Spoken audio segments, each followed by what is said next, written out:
Sejam bem-vindos ao MarketingCast, o podcast que facilita a vida do empresário e do empreendedor também. Podemos separar as duas coisas, Castilhos? Eu acho que tecnicamente dá para separar, mas na vida do dia a dia, eu diria que empreendedor é um gênero do qual empresário é uma espécie. Deixa eu só... Eu sou Rogério Liani. Eu sou Ricardo Castilhos. Peguei o Castilho de surpresa. Estamos recebendo aqui o Nelson Castro, que é presidente da AGCOP, Aliança Gestão Empresarial Cooperativa. Seja bem-vindo, Nelson. Obrigado, boa tarde. Deixa eu só mandar uma outra. Eu gosto muito da frase que você fala. Eu queria que você falasse isso para ficar registrado nos autos desse programa. Meu Deus do céu. Que é a frase que você fala que o Brasil tem excelentes empreendedores e péssimos empresários. Por quê? Porque você não aprende a ser empresário no colégio, na faculdade, nem nada. Geralmente o empreendedor é um cara que tem uma visão, uma ideia do futuro. Aí ele cria um produto, ele vai vender o produto dele, mas quando ele abre a empresa dele, ele descobre que ele tem que aprender a fazer financeiro, ele tem que aprender a fazer marketing, ele tem que abrir uma conta no banco, enfim. É isso aí. Né, lidar com gente. E aí é um pouquinho mais embaixo. E além de estar registrado, tem muito a ver com o nosso papo de hoje, né, Nelson? Claro. Que as empresas elas precisam de ajuda. Todo empresário precisa de ajuda. Apesar de no Brasil a gente ter uma situação de que o empresário ele se acha, e eu estou generalizando, não são todos que são assim, ele acha que ele é autossuficiente. E aí ele só vai buscar socorro quando ele percebe que ele não é autossuficiente, ele está a um passo do abismo. Nelson, para a gente antes de entrar nesse assunto, eu queria primeiro te apresentar para todo mundo. Me conta um pouco sobre você, sua formação, o que você fez da tua vida, ou como eu gosto sempre de dizer, como é que você chegou até aqui? Tá. Bom, eu fiz uma faculdade de administração de empresas e fui participar de um processo de recrutamento da Shell Brasil, em São Paulo. E eram 560 candidatos para 3 vagas. E eu fui um dos escolhidos. Então, consegui entregar nesse processo um diferencial, né, e fui escolhido. Que legal. E aí tive 90 dias dentro de uma sala com um técnico de combustão e lubrificação de motores para treinar eu e os outros companheiros. E aí nos colocaram no mercado. Isso eu estava no 3º ano da faculdade. Aí o maior valor desse processo foi eu estar fazendo o 3º ano da faculdade dentro da Shell, uma multinacional que na época era a 2ª maior do mundo, só era menor que a Exxon. Então os padrões de trabalho, as exigências, os regulamentos, era uma coisa assim fantástica perto do que eu via na faculdade. Então foi um complemento muito rico da minha formação. No que eu estava terminando, um professor me convidou para ser professor na faculdade, na mesma faculdade que eu fazia lá em São Paulo. E eu já tinha feito alguns trabalhos com ele em teoria geral de administração. Aí lecionei por 3 anos essa matéria. No que eu me formei na faculdade, eu entrei numa pós-graduação na Escola Superior de Propaganda e Marketing. Eram 3 dias por semana, 1 ano e meio. Então, um dia eu dava aula, e os outros 3 eu estudava e no 4º dia tinha família, namorada e tudo mais, né? Então foi uma coisa robusta aí. Na ESPM, que eu fiz a pós-graduação, a maioria dos professores eram dono de agência de propaganda. Então metade do meu curso foi dentro de agência acompanhando cases. Que legal. E aí tive professores os mais honrados possíveis, os mais premiados, né? Então, a gente sai com uma visão muito ampla, muito forte, capaz de fazer frente às necessidades de uma Shell. Daí, anos passados, a Shell tinha um procedimento que fazia um ranqueamento todo ano. Em setembro você fazia um planejamento para o ano seguinte. No setembro do ano seguinte você ia fazer uma avaliação de desempenho. Quanto você projetou que ia entregar e quanto você entregou.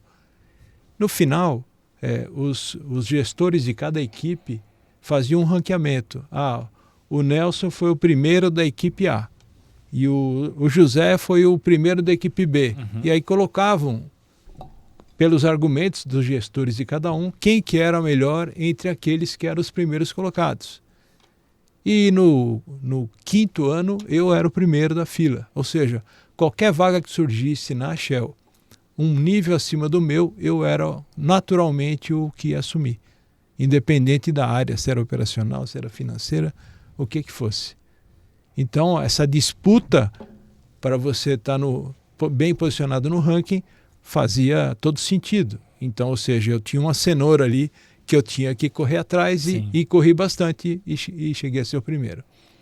Em determinado momento, eu comecei a receber assédio de empresas me convidando para trabalhar e eu comecei a fazer conta que essa promoção natural que seria minha, quanto ia ser de remuneração e quanto o mercado estava me oferecendo lá fora. E naquele período o mercado estava muito mais agressivo do que dentro da própria Shell. Então eu optei por assumir uma gerência de uma distribuidora de peça de ônibus e caminhão. E era uma gerência comercial que virou uma gerência geral, respondia direto para os sócios, e essa empresa explodiu em 3 anos. E num feriado, o meu sogro me convidou para vir a Cascavel visitar o irmão dele. E era um irmão muito querido, uma pessoa muito amistosa e que reunia a família. Então vamos, no 1º de maio.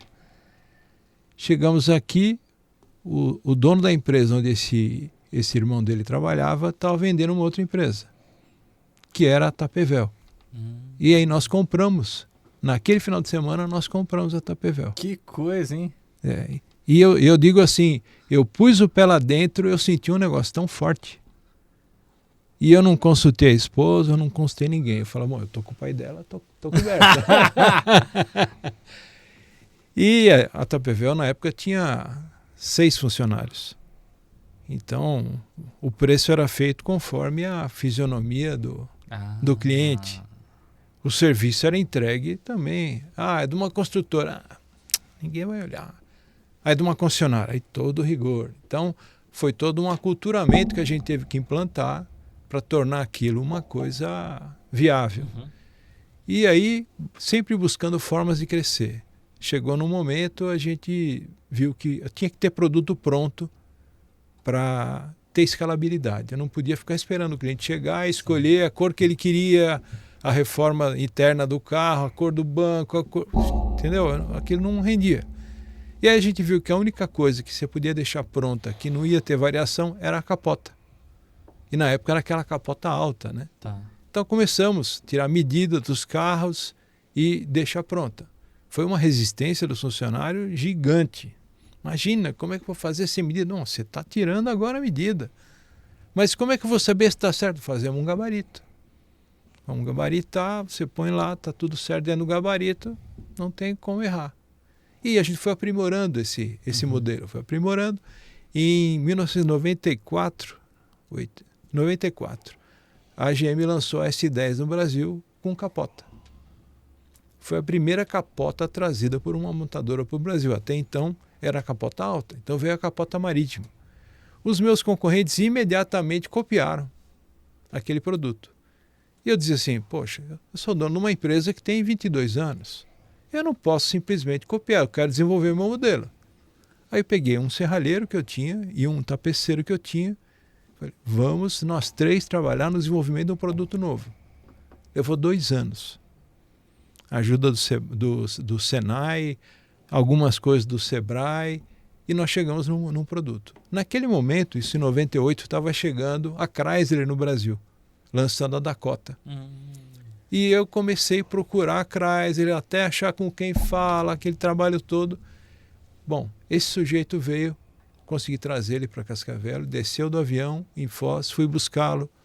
Aluguei um carro para ir buscar ele em Foz, porque eu não tinha um carro, né, que impactasse. Aluguei um carro, fui buscar ele em Foz. Quando eu parei na porta da empresa, ele desceu, olhou assim e deu uma gargalhada.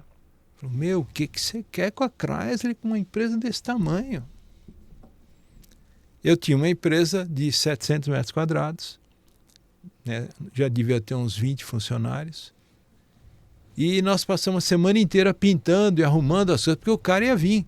E ele deu aquela gargalhada, né, arrasadora.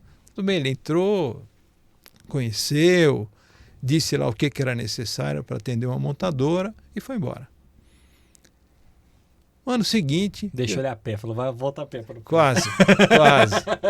Mas a vida dá volta e esse sujeito apareceu na minha vida de novo, lá na frente. Aí, anos depois, tinha uma feira em Las Vegas, que é a maior de acessório automotivo do mundo, e todos os meus clientes de São Paulo diziam, não, eu vou. Nessa altura eu já tinha uma filial em São Paulo e vou fazer um esforço e vou também.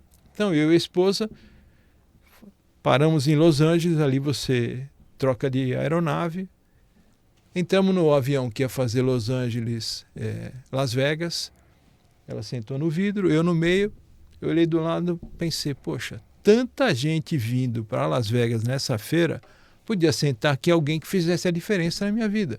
Foi uma oração, sabe? Não passou 2 minutos, sentou um japonês.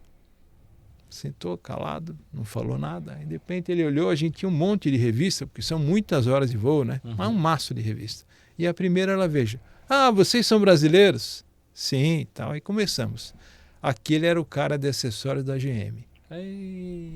Olha só. Então, a oração é um negócio fantástico, né? Claro, né, que eu virei um cicerone do Denis, que era o Denis que estava lá, e a gente andou junto a feira inteira, almoçamos, jantamos, fizemos tudo junto.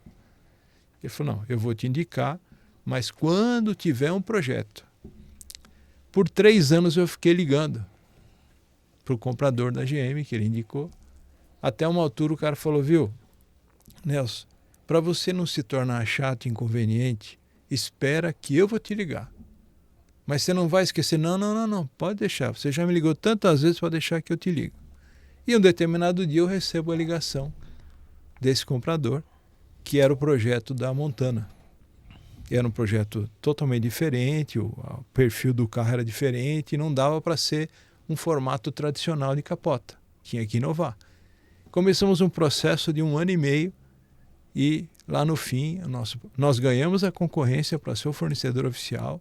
Caramba. Eles nos ajudaram com uma porção de conceitos que a gente não tinha, de como opera uma montadora, que tipo de teste, que tipo de regras tem que ser cumprida, que normas tem que ser cumprida. Você compra a norma para poder seguir ela, aí você tem que provar que está seguindo. Então você vai para um laboratório com a norma e o produto e faz o teste para validar. Né?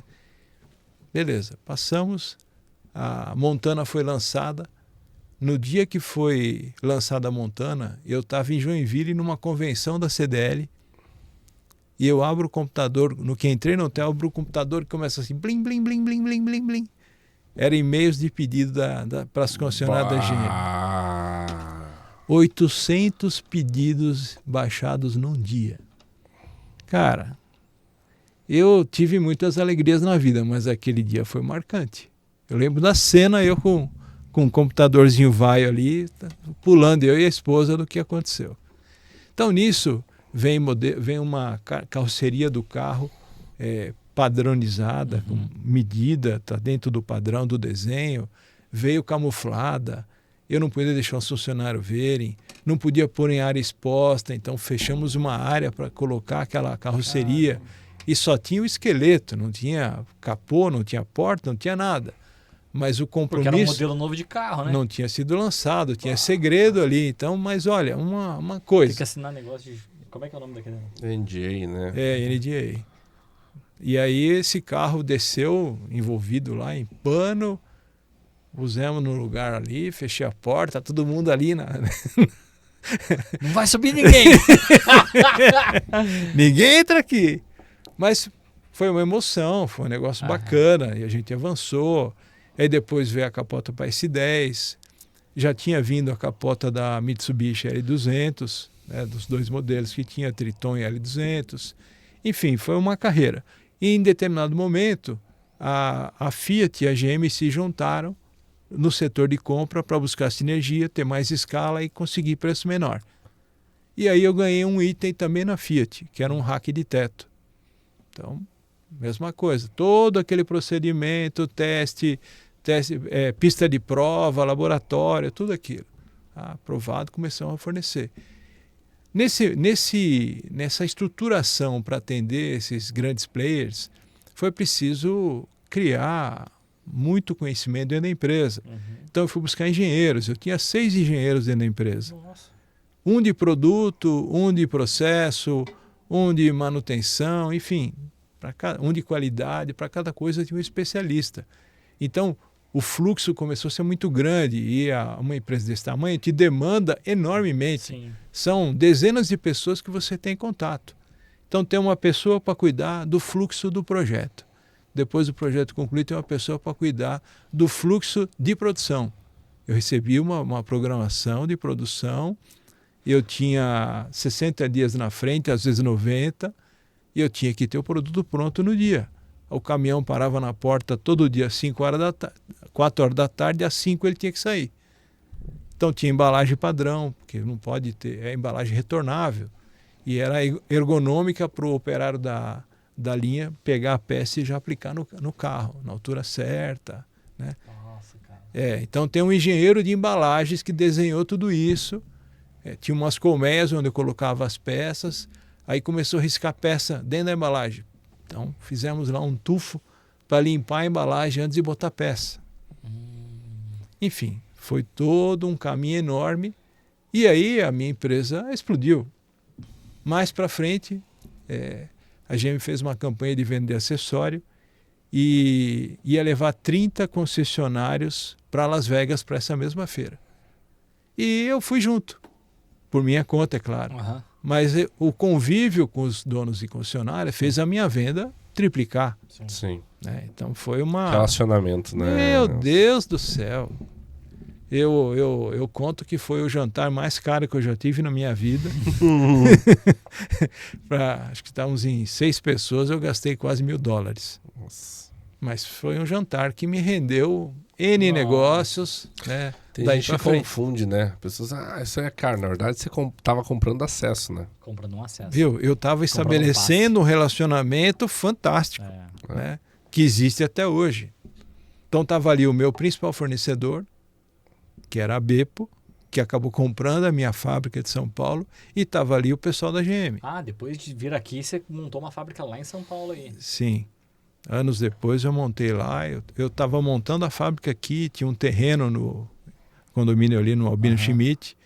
Aí o meu homem de engenharia falou, viu, você montar aqui, você gasta X, e se você montar em outro lugar, gasta o mesmo valor, não é? Sim, o mesmo valor.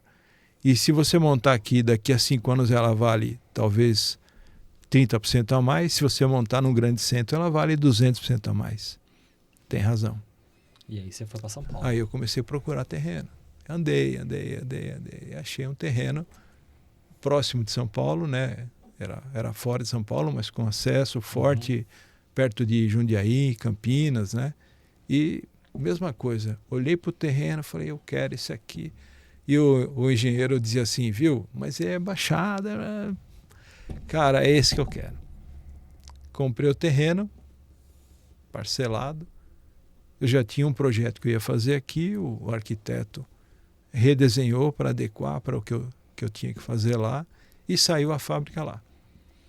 Em determinado momento, um gerente de compras da GM veio aqui sem me avisar, e eu estava em São Paulo, e depois foi lá.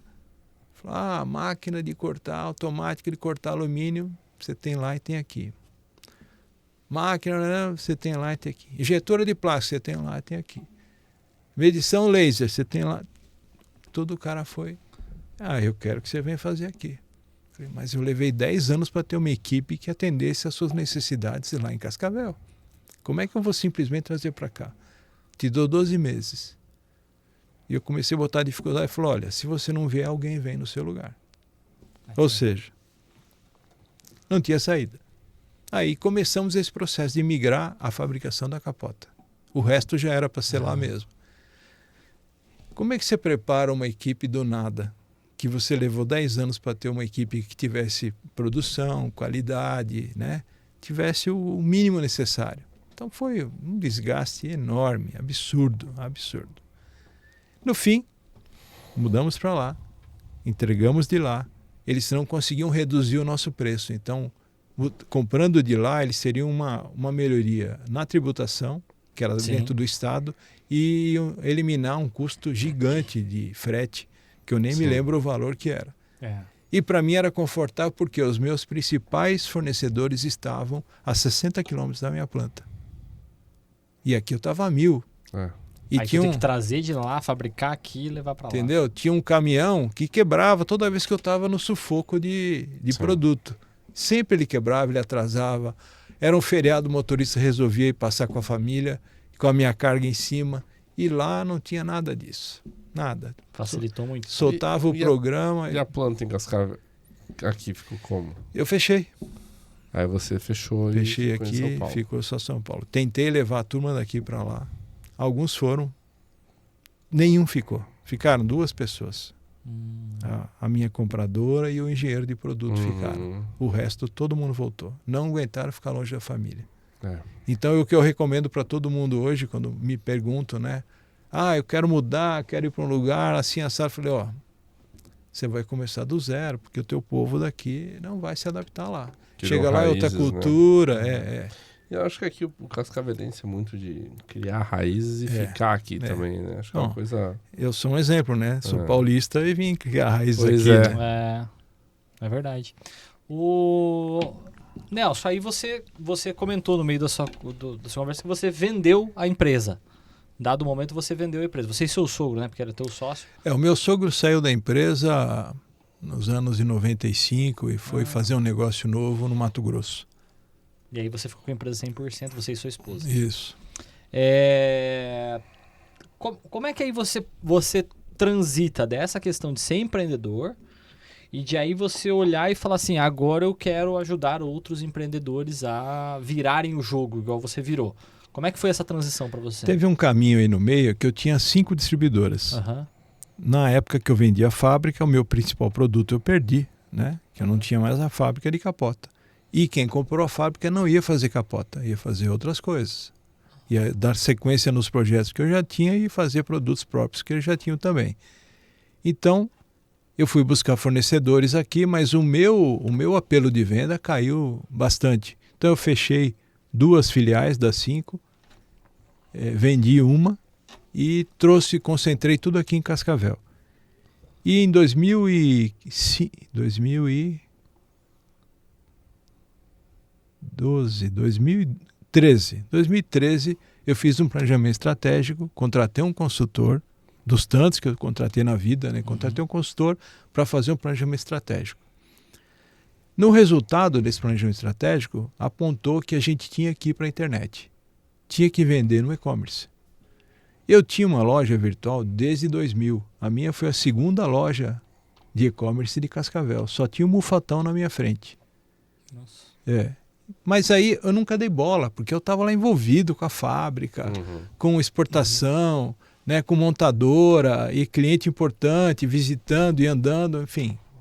Eu tinha 8 empresas andando simultaneamente. Então não conseguia olhar para o e-commerce. Nessa época, do 2013 para 2014, eu falei, não, agora eu vou pôr a mão no e-commerce. Aí fui reaprender, porque eu tinha aprendido lá quando eu lancei, né? Eu fiz uma imersão lá na Filadélfia com um grupo da CDL e a gente voltou maluco para ter a loja, né? Então, vamos reaprender. Imagina quantos anos depois, eu tinha mudado tudo, 10 anos, né? 14 Muda a anos. linguagem, muda Tudo. como é que vai ser feito. A própria SEO, tudo e a mais. própria internet, né? Na época era discada, era horrível, ninguém comprava, né? E tem isso também. era muito precário, não tinha marketplace, exatamente. Só vendia livro naquela época, livro e software. Nossa, Saraiva, né? Bom, fiz a loja, fiz uma porção de curso, fui numa porção de fóruns e seminários e congressos, pus a loja e em 6 meses eu comecei a tracionar. De 2014 até 2019, eu vivi 100% do e-commerce. E aí começou uma onda dos fabricantes irem para o mercado virtual. Sim. E aí tiraram meu espaço. E os meus fornecedores não se dispuseram a ter uma loja oficial, Quando você tem uma loja oficial, todo mundo que anuncia o teu produto está lá dentro. Sim. Ou seja, você cria uma competição sadia ali, né? Sim. Aquele que foge um pouco, você fala, ô, tá errado, né? Uhum. Então, calcula direito aí. E não se dispuseram. Então, a minha participação no e-commerce ia ficar muito pobre. Então, nessa hora, eu vendi esse e-commerce também. Vendi a distribuidora com tudo junto. E tinha produto lá com ranqueamento ótimo. Imagina, 8, 9 anos vendendo o mesmo produto. Então, estava excepcional, né? E aí, sim, quando terminou isso, eu falei, bom, e agora? Aí o pessoal de casa começou, viu, por que você não vai ser consultor? Você trabalhou muitos anos na indústria, trabalhou muitos anos em distribuição, de peça, de acessório. Você trabalhou na Shell com lubrificante, combustível, conhece um monte de indústria. Por que não? Tá. Aí eu tinha um amigo que eu tinha encontrado no cinema, que era um menino que era funcionário do escritório de contabilidade, onde tinha a minha empresa. Eu encontrei ele na fila do teatro. Não, agora eu sou contador. Ele falando, aquele menino que vinha de bicicleta buscar os documentos, agora eu sou contador, eu sou sócio de uma empresa e tal. Lembrei dele. Liguei para ele. Adriano, como é que é? Onde é que você está? Não, aqui é uma consultoria. Falei, poxa, eu gostaria de conhecer como é que é e quem sabe a gente trabalha junto. Aí ele me apresentou o dono da consultoria, que é a Funcional, e eu trabalhei lá 1 ano e alguns meses. Que legal. Então foi ali que eu vi como é que era a aproximação, como é que era a abordagem do cliente, Sim. como é que estruturava uma proposta de trabalho, né? Porque você estava acostumado a vender um produto, agora é vender um serviço, né? Serviço. Eu nunca tinha vendido serviço. É uma experiência nova. Então ali, nesse período, além de ajustar, conheci mais uma porção de gente, né? Sim. E em 2021, isso durante a pandemia foi, 2020, bem no meio da pandemia. 2021 terminou o trabalho que eu tinha que fazer lá, terminou meu contrato. Uhum. Eles me proporcionaram um curso no IBGC, que é o Instituto Brasileiro de Governança Corporativa. Que legal. Fiz uma formação legal de tentar levar a governança para dentro do mundo do agro. Uhum. Tinha empresas estrangeiras querendo investir no agro brasileiro com a condição de ter governança, para ter transparência, para ter os freios. É o tal do compliance, né? O compliance é um dos pilares, né, da governança. Tem os conselhos, tem uma porção de coisa, né? Então, a gente não conseguiu vender esse pacote. Depois de pronto o projeto, todo mundo estudou, eu e a equipe, e não conseguiu vender.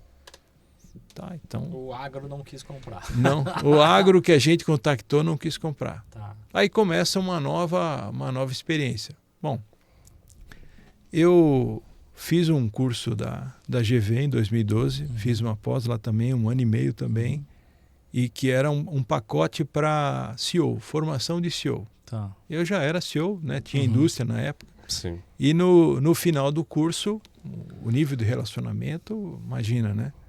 Aumentou muito. E aí, no fim do curso, em 2012, nós concluímos que as trocas entre nós de experiências era tão ou mais rica do que A formação. a formação. Poxa, não podemos perder isso. Eu tenho um amigo meu que fala que a formação é 50%. O valor que você paga numa formação, 50% dela é network.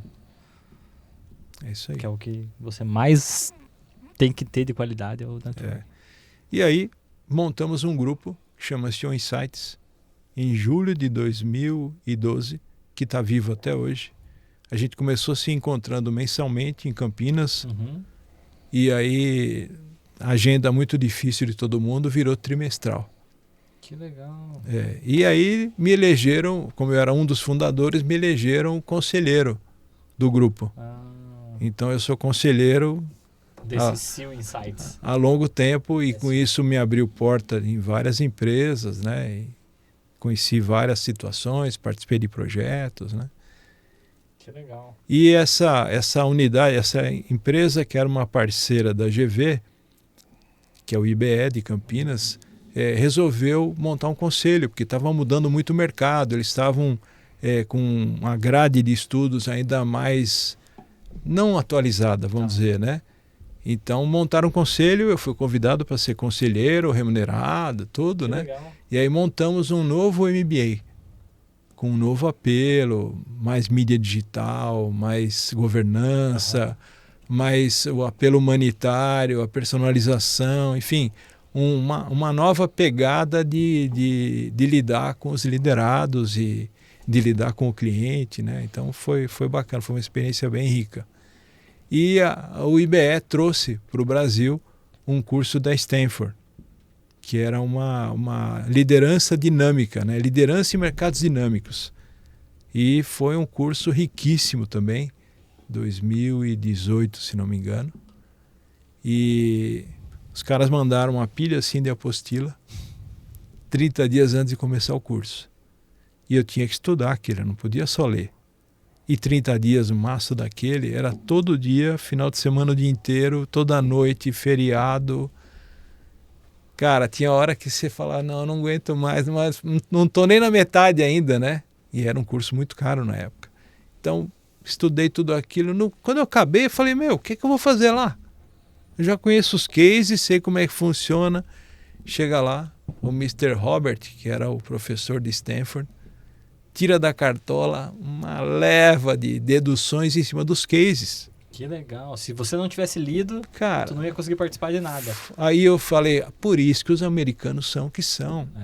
É. É outro estilo de ensinamento, sabe, o desafio é muito maior. Eles têm um estudo lá, né, que fala que o pessoal que faz a Universidade de Harvard, o cara lê 150 páginas por semana. Tem um negócio que fala sobre... Você já viu isso ou não? Eles têm que ler um monte, né, de livro lá e tal. Não, 150... Um aluno de Harvard tem que ler, em média, 150 páginas por semana. Um aluno de Stanford lê 120, sabe assim? Mas é um negócio bem fora da curva, entendeu? Se você for pegar, tipo, a média das nossas formações... Eu li muito na faculdade, mas porque eu gosto de ler, né? Escreva assim, esses são os livros para o fim de semana. Leiam tal, tipo é. assim, entendeu? Livros para o fim de semana, leiam tal. É porque eu digo, porque a gente é muito parecido nisso, né? Tipo, teve umas disciplinas que quando eu fiz eu fiz o MBA em gestão empresarial. Eu cheguei lá, só que assim, eu chegava lá, disciplina de logística. Eu trabalhando com marketing, eu não tinha muito tempo, porque eu trabalhava o dia inteiro, eu estava fazendo a faculdade à noite e final de semana eu fazia pós. E aí eu olhava e falava assim, cara, eu não vou fazer tudo meia boca. Eu vou pegar algumas disciplinas, vou de cabeça nelas e algumas eu vou mochilar, entendeu? Eu peguei logística e falei, vou mochilar, porque isso aqui eu acho que não vai caber muito dentro da minha estrutura de trabalho, que é marketing. Ah, mas logística é importante mais? Sim, é importante, estudem, faz sentido. Mas eu entrei, por exemplo, gestão de produção. Aí eu fui falar com o professor falou assim, tem um livro do Daniel não sei o que lá. Não vou lembrar, Daniel Goleman. Goleman. Assim. É Daniel Goleman? Goleman. Daniel Goleman. Aí ele falou assim, esse livro é o que você precisa ler. Mas eu fui na biblioteca da FAG na época, catei o livro, levei final de semana pra casa e moí o livro. Não é aquela leitura que você lê igual um livro de ficção, que se você lê todas as páginas, você vai... que legal, isso aqui é legal, entendi o contexto, tal, não sei o que lá. Mas que eu trabalhava com um serviço, né? Eu sempre trabalhei com serviço, agência de publicidade. A parte, ele tem acho que 2 capítulos de gestão de operação. Eu escrevi um artigo com base no livro do Goleman. Foi o teu TCC? Eu fiz uma apresentação no seminário da FAG, lá no ECCI da FAG. Eu fiz uma apresentação sobre gestão de operação e agência de publicidade. E aí você resolveu, junto com mais uma galera, montar a GCOP. Então, nós éramos todos do núcleo de consultoria e treinamento da SIC. E aí eu falava assim, gente, a gente vem aqui, troca figurinha, legal, a gente se conhece, eu conheço a especialidade dos demais, mas e negócio? Então vamos fazer um ecossistema, um indica o outro, sim, mas eu não, né, não, como é que eu vou indicar seu trabalho? Eu não conheço seu trabalho, né? Sim. Então, nós conversamos por 1 ano, tentando formatar como é que funcionava, como é que ia ser, o que era bom, o que não era, e chegou num ponto que o próprio formato, que é a lei das cooperativas, resolvia tudo. Uhum. E aí, a gente pensando numa empresa, E chegou o Juliano, que é meu sócio, Juliano Pousonoff, e falou, não, vamos fazer uma cooperativa. Porque entre as cooperativas existe uma colaboração efetiva. Sim. Então, a gente sendo cooperativa, nós vamos ter preferência em várias portas. E foi o que aconteceu. Que legal. Aí a gente tinha uma aproximação por outras questões com a Cressol. Marquei com o Rafael Jungs, que foi o que esteve aqui gravando comigo. E começamos a... Falei, Rafael, as cooperativas têm que se apoiar, não é? Então eu estou aqui. Preciso do seu apoio. Eu sou uma cooperativa. Preciso do seu apoio. Não foi o Rafael, mas a equipe dele me botou em muitas empresas. Que legal. Me indicou, falou, se tem esse tal problema, procura lá o Nelson lá e vê lá o que ele pode te ajudar, né? Então, assim que aconteceu. Como é que funciona hoje a AGCOP? Ela vende diretamente para as empresas, remunera os cooperados. Como é que funciona essa estrutura de vocês hoje dentro dela? E quais serviços vocês vão colocando num... Vamos falar uma espécie de um cardápio. Quais são como é que é o cardápio hoje da AGCOP?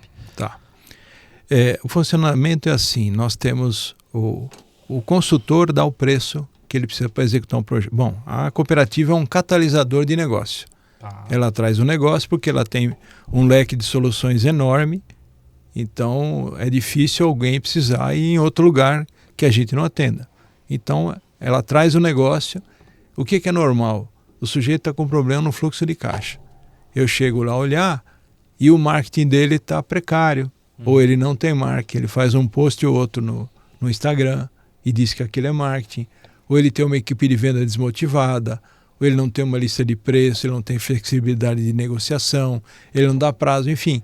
Ele tem uma série de problemas que resultam no problema financeiro. E aí, imagina você fazer um contrato na área financeira e na hora que você vai ver a raiz do negócio, do problema em outra área. Sim. Aí você fala, desculpa, não posso te atender, busca outra empresa. Não, aí eu tenho o outro profissional que vai atender nessa área. Eu tenho de marketing, eu tenho de processo, eu tenho de produção, eu tenho financeiro, eu tenho contábil, eu tenho de M&A, enfim, tem tudo, né? Então, você faz um contrato com a AGCOP e você tem todas as soluções do mesmo contrato. Que legal. Comecei pelo financeiro, não é aqui o problema. Fulano, me substitui aqui que é na tua área. No mesmo contrato. Entendi. Porque então, é por tempo de projeto. Então, está dentro do projeto, vamos resolvendo os problemas. Daí, aí cada cooperado recebe conforme as horas que Conforme colocou o tempo que participou do projeto. do projeto. Hoje então, as empresas que gostariam de um trabalho desse, assim, de consultoria, elas poderiam entrar em contato com vocês porque resolve. Existe algum nicho de mercado específico que a AGCOP atenda? Ou são todas as empresas que têm o interesse em trabalhar, em ter consultoria? Nós temos uma profissional especializada em indústria de alimento. Qualidade no manuseio e nos processos de indústria de alimentos. Tá. Então, esse é um nicho muito forte. Nós temos alguns profissionais voltados para a indústria. Então, é processo, sistema de produção, métodos que fazem a produção ser mais econômica. O Lean, né? É o Lean Manufacturing. É o Lean na veia, né? Todos nós somos muito fortes no Lean. Então, resolve o problema produtivo, sem investir. O problema empresário é sem investimento, hein? Todo mundo fala, mas quanto custa fazer isso? Não, é o nosso conhecimento. É transformar as coisas em ser mais simples, mais próximas, né? Tem raciocínios que você faz que resolve tudo. Daqui a pouco o empresário está gastando muito, mas ele está gastando porque está desperdiçando, né? Sabe aí muda algumas coisas no processo ali, ele não desperdiça mais. É igual restaurante, tem muito esse problema. A minha área é bem restaurante, assim, né? Restaurante tem muitos problemas. Tem restaurante em Cascavel que o lucro dele tá indo em alimento que não está sendo utilizado, ou... Cara, já tem casos, assim, que eu já soube de casos, eu fazendo consultoria em restaurante, teve casos, assim, do cara olhar na câmera e falar assim, cadê aquela carne que eu comprei? Aí o cara assim, foi jogado fora. Por que foi jogado fora? Ah, porque um deixou lá no fundo do freezer. Desligou o freezer. Não, jogou lá no fundo do freezer. Aí o cara botou uma carne nova, não fez a rotação, chama rotação Pepsi, né? Primeira que entra, primeira que sai. Sim. Faz a rotação Pepsi e tudo mais, e alimenta, tem validade e tudo mais, de repente catou a carne que tava lá no fundo e o cara pegou e jogou, tipo, 10 quilos de carne fora. O lucro do cara tá ali. Aí o cara fala, por que meu restaurante não dá dinheiro? Porque teu lucro tá sendo jogado no lixo. E nesse mesmo raciocínio, né? Toda empresa tem no mínimo 30% de estoque que não gira. E o capital de giro dele está ali, ó. E aí, não, mas eu tenho que ter esse para vender outro. Tem uns raciocínios, tem uns atavismos assim que atrapalham, sabe? Que a gente está lá propondo, viu? Vamos tirar isso fora, vamos queimar. Se pegar o preço de custo já está muito bom. Não, mas eu não posso perder capital. Sim, está perdendo. Todo mês ali ele ocupando espaço, fazendo você buscar dinheiro no banco, porque ele não tem giro, ele não te traz resultado. Né? Então fica resistindo enquanto é a solução. É a grande solução. Nelson, a GCOP hoje trabalha com gestão empresarial, consultoria, mentoria e treinamento. Para mim é muito claro, mas eu queria que você desse uma resposta sobre qual é a diferença entre consultoria e mentoria. Na consultoria, a gente vai fazer um diagnóstico da empresa, é um olhar holístico que a gente chama, olhar mercado, olhar participação, olhar o que está sendo feito e ver o que falta para complementar. Como eu disse, né, o comercial não está usando todas as ferramentas que poderia. Quando eu digo ferramenta, eu estou dizendo atitudes, não estou falando de contratar coisas. O vendedor não tem meta. Ou ele tem meta de venda, mas não tem meta de ligações por dia. Ou ele não está registrando as chamadas que ele recebe. Ele não está fazendo histórico de cada cliente. Poxa, se eu quero fazer uma campanha amanhã, vou direcionar para quem? Para as pessoas com quem eu tive contato, que fazem parte da minha carteira de clientes, que têm o perfil para consumir aquele produto. Se eu não tenho isso, eu vou jogar aquilo no ar, vou pôr no Instagram e sei lá se alguém vai pegar. Entende? Então, o cadastro de produto é um negócio muito rico. Eu atendi uma empresa aqui, montei uma loja virtual para eles que tinha 90 mil pessoas no cadastro. Meu Deus. Cara, não precisa gastar um centavo de nada. Pede licença para o cliente para poder mandar mensagem. Se o cliente concordou, vai mandando mensagem. Você vai mandando produto tal para isso, vacina, acessório, enfim. Que você possa imaginar, dá para mandar. Entendeu? Você faz um marketing gratuito com 90 mil clientes. Que qualquer empresa seria muito bem sucedida com 90 mil clientes. Sim. Tem que pensar qual é o ciclo de compra desse cliente, né? De quanto em quanto tempo ele compra, então, né? Mas aí entra a inteligência. Se ele ele compra a cada 6 meses. No 5º mês eu vou avisar. Está entrando uma campanha, assim assado, quer aproveitar? Já posso te mandar seu produto? Não, e outra, tem programa. Hoje, o cascavelense é tão ocupado quanto alguém que trabalha em Curitiba ou em São Paulo. Isso é verdade. Isso é né? verdade. E ele não tem tempo. Que hora que ele descobre que faltou ração pro pet? De noite. De noite. Ou Nossa, de domingo. Nem tem nenhum serviço. Tinha uma menina que entregava ração no final de semana. Ela entregava, botava no carro dela e entregava. Mas... Então, nessa loja, que é a Onjo, entrega em até 2 horas. Pô. Então, você compra na loja virtual, claro, fora do horário, vai entregar no outro dia de manhã. Mas vai estar lá, entende? Você pode fazer uma assinatura e a cada X período que o teu cão consome, o teu gato, você vai receber a tua ração. Dentro dessa experiência que vocês têm hoje da GCOP, qual que é você colocaria aí? Eu sei que deve ter assim histórias tremendas, mas qual que você separaria para nos contar, assim, um case que vocês têm assim que você se orgulha muito? Nós atendemos um laticínio que não é do Paraná, é de Santa Catarina, que faturava R$1 milhão e tinha uma dívida de uns R$4 milhões. E aquela coisa truncada e os sócios querendo vender no supermercado. O supermercado, na concorrência, joga teu preço lá embaixo. Você tem que assumir o produto vencido, ruptura de estoque, merchandising, promoção, enfim. É muito árduo e muito pouco rentável, se for rentável, vender para o supermercado. E eles estão insistindo nisso. E aí, ao avaliar o cenário, eu vi que você vender para outra indústria que fosse criar um produto novo a partir dali, era a sacada. Então, convenci o CEO da empresa, falou, vamos abandonar isso aqui, ou vamos deixar isso aqui no mínimo possível para não tirar de vez, para atender esse ou aquele sócio que estão forçando a barra por isso, e vamos atacar isso aqui.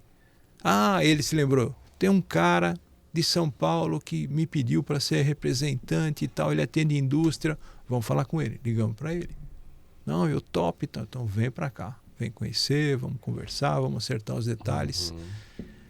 Dali 4 meses, essa empresa está faturando 9 milhões. Caramba! E aquele cara de São Paulo conseguiu um contrato de 12 meses com uma empresa, com um preço super bom, melhor que tudo que tinha aqui, porque ia entregar um produto específico que só eles compravam. Aí, me voltei para dentro da empresa. Como é que nós vamos entregar tudo isso? Tinha 2 turnos. E não era tão produtivo quanto o necessário. Então, estabelecemos o 3º turno. Fiquei lá dias fazendo medição de tempo de cada processo, elaborei um roteiro, né, Um POP. Não o POP, mas o tempo padrão de cada coisa. E aí tinha uma situação de uma virada da forma, você punha a mussarela dentro da forma e para ficar meia hora, dali meia hora você virava ao contrário para tirar todo o soro de dentro. Eu falei, pô, se tem pressão, por que virar? Não, porque, sabe, 1000 argumentos, vamos tentar sem virar. Tentamos, ficou perfeito. Economizou meia hora na produção. Nossa! Só com uma virada de chave. E assim fomos fazendo em tudo. A empresa ficou super rentável, ficou super sadia. Pagou a dívida. Pagou a dívida e triplicou o valor dela de mercado astronômico. Que legal, hein? Parabéns. Parabéns, viu? Não, parabéns pro CEO, né? Porque Sim. eu dei ideia, mas foi ele que implementou, né? Ele que Sim, implementou. mas aí entra a importância de ter um consultor lá, né? Claro. Talvez ele chegasse nisso, mas iam levar meses. É. Sim. Quem está de fora está frio. Eu não tenho. E não tem emoção. Não tem a emoção, a ligação com aquele ou com aquela, ou com aquele método, né? Então dá para mudar. Uma coisa que eu fiz muito e prometi para mim mesmo que não faço mais. Na fábrica, como eu tinha uma demanda muito forte e exigência extrema do cliente, um funcionário não estava entregando, eu mandava demitir para outro lugar. E aquele outro era a mesma coisa, e outro. E eu não tinha o tempo de parar e conversar, entender o que está acontecendo para tentar resolver. Tá. Então eu punha outro. Então eu fiz muitas demissões. E hoje eu faço de tudo para não demitir ninguém. Então eu tive sócio que não estava no nível que a gente precisava. Mas eu Tá tranquilo. dei tempo para ele e ele sozinho descobriu e foi embora. Entendeu? Porque é um compromisso, sabe? Acho que assim, eu tenho um compromisso divino também de estar fortalecendo as pessoas, fazendo elas crescerem, né? Mostrando horizontes melhores e mais bonitos para as pessoas. E se eu estiver só limitando, eu não estou cumprindo essa parte. A gente falou num programa passado aí, da semana passada, que eu nem lembro se foi pro ar ainda, mas a gente falou sobre cultura, né? A importância da cultura na empresa. E a importância da cultura é tão grande, nós chegamos a essa conclusão, né? Que a importância da cultura é tão grande na empresa que não significa que aquela pessoa ela é competente ou não é competente. O detalhe é que ela não está rendendo o que ela poderia render naquela... E ela mesma vai sair. É uma questão que a própria cultura... A pessoa não se adaptou à cultura. Né? Não se adaptou à cultura. O termo é ruim, mas é como se a própria cultura a expulsasse, a expurgasse para fora. Talvez essa não seja a melhor palavra para falar isso, mas é o que acontece, assim. Então a cultura é algo primordial. E se você começa a medir, colocar tudo mais, a pessoa vai ter que se adaptar àquele novo método. E essa que é a parte importante. Lá no meio do processo, quando eu estava treinando as pessoas em São Paulo, eu via que as comunicações que eu fazia não tinham efeito nenhum. E aí eu comecei a estudar como é que eu estava me comunicando. E aí eu me lembrei de um trecho de um estudo que eu fiz de psicologia, que para você se comunicar com uma criança, você tem que entrar no mundo dela. Então você senta com ela no chão, você pega o brinquedinho, você pergunta do brinquedinho, você brinca um pouco, aí ela sente que você está dentro do mundo dela, aí você fala. Então um dia, enfurecido no meio da fábrica, o caminhão na porta e o produto não estava pronto, aquela pressão e todo mundo me ligando, peguei um monte de caixa de papelão, sentei no chão, pus toda a equipe sentada no chão para a gente conversar. Não adiantou nada. Era a cultura que estava me comendo, entende? Então essa minha rapidez de trocar a pessoa e demitir, muitas vezes a turma entendeu que eu não fui leal, eu não reconheci a pessoa, eu não fui leal com ela. E aquela pessoa aprontou alguma coisa. Ninguém foi embora de graça porque eu não fui com a cara, entende? Sim. Não tem aquela história de perseguir, não tem isso, né? Mas a cultura e os meus atos estavam influenciando a minha comunicação. Olha só. Mas eu fui descobrir isso depois que eu estava fora. Então, o que você falou, tem um grande pensador que diz assim, se a cultura não é forte, você come ela no café da manhã. E acabou ali. E aí fica a rádio peão imperando, entende? E aí você fala uma coisa, a rádio peão está com o pé atrás ou com os dois pés atrás contigo e deduz que você está tentando distorce, maquinar alguma coisa, e não é nada disso, né? É uma coisa simples. Sim. Então, onde tem uma cultura forte, não tem rádio peão. Nelson, para a gente ir para o final, eu queria que você olhasse para essa câmera aqui e convidasse os empresários que desejam mudar a gestão da empresa, que estão passando por qualquer período que seja, que queiram alavancar os seus negócios, possam conhecer a GCoop. Como é que eles conhecem a GCoop? Como é que eles conhecem o trabalho do Nelson e de todos os cooperados que tem lá na GCoop? Tá. Bom, o convite é para você que tem uma empresa. Quanto maior a tua empresa, mais a gente vai poder te oferecer, porque você está apto a buscar mais técnicas e mais condições. E o nosso contato é no site www.agcop.com.br. Nós fazemos uma reunião inicial que não tem custo. Sentamos e conversamos, a gente vai entender se a gente tem solução para você ou não. E eu te diria que a gente tem como complementar tudo que você faz hoje, ou aprimorar todas as técnicas que você usa hoje. O mercado mudou muito, né? O digital é disruptivo, então a gente está muito antenado e está fazendo o que é mais moderno, o que roda nos Estados Unidos, o que roda na Europa, o que roda na Ásia. Então, posso te dizer que nós vamos pôr você num outro patamar de negócio. É isso aí. Obrigado, Nelson. Obrigado pela tua entrevista. Eu que agradeço. Muito obrigado, Nelson. E queremos ver a GCoop mais vezes aqui. É isso aí. Muito obrigado pelo convite. Obrigado para você que nos segue, para você que nos acompanha. Fique sempre ligado por aqui que sempre temos. Comenta aqui embaixo o que você mais gostou dessa entrevista. Valeu, muito obrigado e até a próxima.